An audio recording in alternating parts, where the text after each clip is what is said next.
Sir आप मुझे ये बताइए कि आजकल के लोग जैसे इन्वेस्ट कर रहे हैं दुबई जैसी कंट्रीज में या बाहर जाके, तो क्या वो एक सिर्फ ट्रेंड फॉलो हो रहा है या एक्चुअल में वहाँ पे कोई बेनिफिट है? देखो, जो लोग है ना बाहर जाके इन्वेस्टमेंट कर रहे हैं, तो वो लोग चाहते हैं कि मतलब है ना बाहर उन लोगों को एक ऑप्शन मिल जाए इनकम का, क्योंकि यूएई में क्या है ना, इनकम टैक्स जीरो है।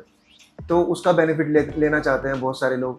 लेकिन फिर वो सोचते यही है कि 10-12 साल बाद 20 साल बाद आके इंडिया में ही रहना है।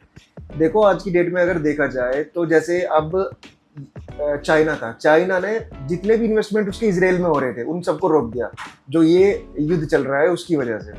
और ईरान ने गल्फ कंट्रीज में भी 27 बेसिस पे अटैक किया है एज पर दी न्यूज जो मैंने सुना है। तो मतलब ये है ना, इन कंट्रीज के पास खुद के एटम बॉम्ब तो नहीं है या इनके पास कुछ भी अपना नहीं है, ये जितनी भी सिक्योरिटी लेते हैं वो यूएस से लेते हैं। बट इंडिया क्या है ना, इंडिया एक बहुत स्टेबल कंट्री है और वॉर में बिलीव बिल्कुल नहीं करते, पीस को फॉलो करते हैं। यहाँ पे इन्वेस्टमेंट जो है आपको मतलब मैक्सिमम रिटर्न्स देता है। हाँ, थोड़ी सी पॉलिसीज हैं जिसमें थोड़े से मतलब लूप होल्स हैं जिनमें दिक्कतें हैं, लेकिन इंडिया आज भी सबसे ज़्यादा रिटर्न देने वाली कंट्री है और सबसे ज़्यादा रेंटल जो है वो भी इंडिया में ही मिलता है सबसे ज़्यादा। तो मतलब अगर आपको इन्वेस्टमेंट करना है तो फर्स्ट इन्वेस्ट इन इंडिया। अगर आपके पास बहुत ही ज़्यादा पैसा है तो फिर आप बाहर जाके कर सकते हैं। सर इंस्टेबिलिटी तो बहुत है, बट आप ये बताइए इंडिया में इन्वेस्ट करने के बाद हाई रिटर्न्स पाने का क्या आपके पास कोई मंत्रा है? इंडिया में जितना भी इंफ्रास्ट्रक्चर जो होता है वो पॉलिटिकली मोटिवेटेड बहुत ज़्यादा होता है। जब भी गवर्नमेंट स्टेबल होगी तो इसका मतलब डेवलपमेंट होना ही होना है, और इस समय गवर्नमेंट स्टेबल है और उसके हाथ में डिसीजन मेकिंग बहुत ज़्यादा है। तो इस समय जो सबसे ज़्यादा ट्रेंडिंग है, एक दो लोकेशंस है, जैसे अमरावती है। अमरावती एक बहुत अच्छा डेवलपमेंट चल रहा है इस समय। और एक और लोकेशन है जहाँ पे मुझे लगता है कि हर एक आदमी को इन्वेस्टमेंट करना चाहिए, वो है धोलेरा।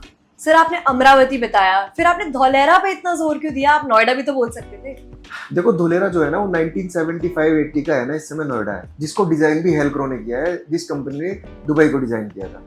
तो मतलब 1975 या 80 में किसी ने अगर 2 लाख रुपए भी नोएडा में लगाए हुए होते तो इसका मतलब आज की डेट में बहुत पैसा कमा लिया होता उसने। तो आज की डेट में किसी भी सिटी के पास अगर खुद का पोर्ट है, खुद का एयरपोर्ट है, खुद का डीएमआईसी जाता है, वहां से खुद के एक्सप्रेसवेज है, खुद का मैनेजमेंट है, खुद की इतनी ज़्यादा एडवांस सिटी बन रही है, तो मतलब नोएडा का तो कभी भी इतना सोचा ही नहीं था नोएडा के बारे में कि नोएडा इतना पहुंचेगा आगे तक जितना पहुंच चुका है।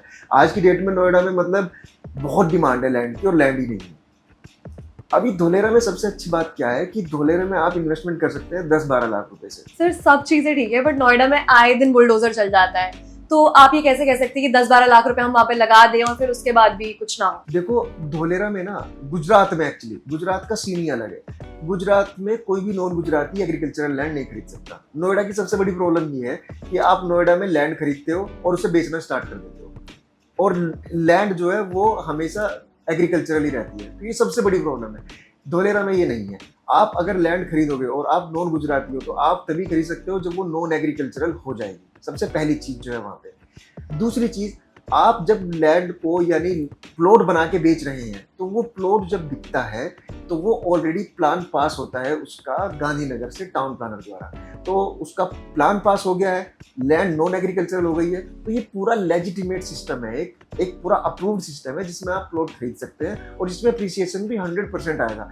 गवर्नमेंट ही कहती है कि आप अगर वहाँ पे 10-12 लाख रुपए इन्वेस्ट करते हैं तो 5 साल का जो वहाँ का सिस्टम है 5x तक जा सकता है। आपका जो ये इन्वेस्टमेंट है उस पे जो अप्रिसिएशन है 5x तक जा सकता है। और भी बहुत सारी चीजें हैं। इंटरेस्टिंग सर, बहुत सारी और चीजें तो नहीं, बट आप हमें 2 चीजें ऐसी बताइए जो अभी बहुत सारे लोगों को नहीं पता है। देखो, धोलेरा को जो है ना मोदी जी ने स्टार्ट किया है, वो ठीक है, मोदी जी ने प्रपोज किया था, लेकिन धोलेरा को स्टार्ट एक्चुअली मनमोहन सिंह ने किया था।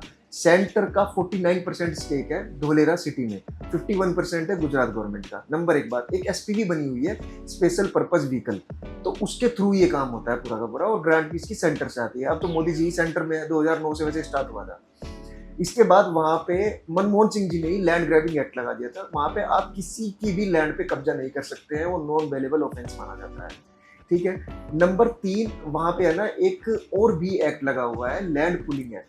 जब आप वहां पे किसानों से जमीन, मतलब गवर्नमेंट जब किसानों से जमीन लेती है तो वहाँ पे मतलब 50% लैंड किसानों से ले ली जाती है, उसका वहाँ पे कॉम्पनसेशन दे दिया जाता है, और 50% लैंड जो है वो किसानों को वापस दे दी जाती है डेवलप करके।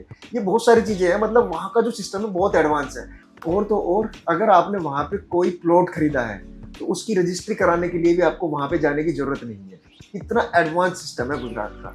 आपको रजिस्ट्री अपने घर पे बैठ के करा सकते हैं, सिर्फ सेलर को प्रेजेंट होना पड़ता है। सर एयरपोर्ट का तो सुनने में आ रहा है कि 2026 के एंड तक ऑलमोस्ट स्टार्ट हो जाएगा कार्गो। ये पोर्ट्स वगैरह का क्या सीन है वहाँ पे? देखो भावनगर में है ना, एशिया का सबसे बड़ा शिप रैकिंग यार्ड है। मतलब जो शिप्स रिटायर हो जाते हैं वो आते हैं और वो कटते हैं वहाँ पे, और उसके बाद में उसका मटेरियल जो है वो अलग अलग करके बेच दिया जाता है रिसाइकलिंग के लिए। तो जो शिप रैकिंग यार्ड है वहीं पे ही उसी लैंड को अलॉट किया है मोदी जी ने, अभी 1.5-2 महीने ही हुए हैं। वहाँ पे लगभग 1000 एकड़ लैंड और दी गई है, जिससे कि एक पोर्ट विकसित किया जा सके, 2 टर्मिनल का पोर्ट, जिससे कि एक 2 टर्मिनल का पोर्ट तैयार किया जा सके भावनगर में। तो जो धोलेरा है, धोलेरा लगभग 33 किलोमीटर लंबी एक हाईवे आती है, उसके अंदर 250 मीटर चौड़ी।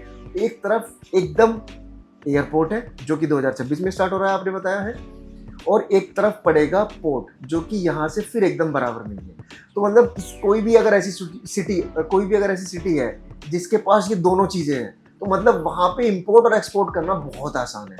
तो मतलब इसको ऐसे देखिए आप कि आपने है ना आज सोना खरीद के रख लिया है, और जिसके रेट अगले 5 सालों में 5 गुना ही होने हैं। सर बाकी डेवलपमेंट्स तो ठीक है, बट सुना है कि टूरिस्ट अट्रैक्शन के लिए कोई म्यूजियम बन रहा है, उसके बारे में आप कुछ बता सकते हैं? धोलेरा एक कंप्लीट सिटी है। मतलब उसको जब डिज़ाइन किया गया तो डिज़ाइन करने के टाइम पे ही ये सब चीज़ें सोची गई कि अगर यहाँ लोग रहेंगे तो उनको एंटरटेनमेंट भी चाहिए, उनको घूमने के लिए जगह भी चाहिए। तो वहाँ पे एक ब्लैक बक सेंचुरी है, और इसी के अलावा एक जगह पड़ती है धोलेरा से बाहर, लोथल में कुछ मतलब है ना रिमेनिंग मिले थे हड़प्पा सिविलाइजेशन के।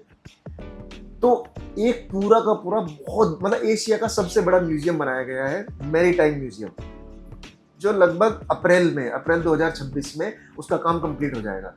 मतलब विश्व का सबसे बड़ा म्यूजियम है वो, जो कि हड़प्पा सिविलाइजेशन को दिखाएगा, इंडिया के रिच कल्चर को दिखाएगा, गुजरात के कल्चर को दिखाएगा। मतलब वो कंप्लीट पैकेज होगा।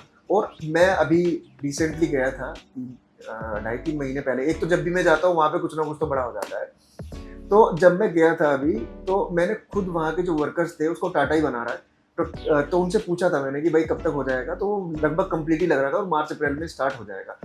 लेकिन सबसे बड़ी बात यह है कि वहाँ पे नॉन वीकेंड में तो लोग आते ही हैं घूमने, नॉन वीकेंड में भी ठीक ठाक भीड़ लगी हुई थी, लोग आ रहे थे घूमने के लिए, हड़प्पा सिविलाइजेशन का जो पूरा शहर मिला है उसको देखने के लिए। तो मतलब ये एक बहुत बड़ी बात है कि जब हम किसी सिटी को प्लान कर रहे हैं तो वहाँ पे सब चीज़ों को देखा गया है।